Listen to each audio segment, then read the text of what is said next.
இது வந்து 2006 வரைக்கும்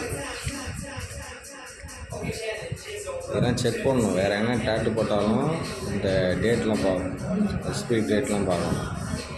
அதெல்லாம் பார்க்கணும் மெயினாக. ஏன்னா இது பார்க்கணுன்னா எக்ஸ்பிரி டேட்டு முடிஞ்சிச்சுன்னு வச்சுக்க, ஏன்னா ஒரு ப்ராப்ளம், ஸ்கின் ப்ராப்ளம் அந்த மாதிரி என்ன வரும்.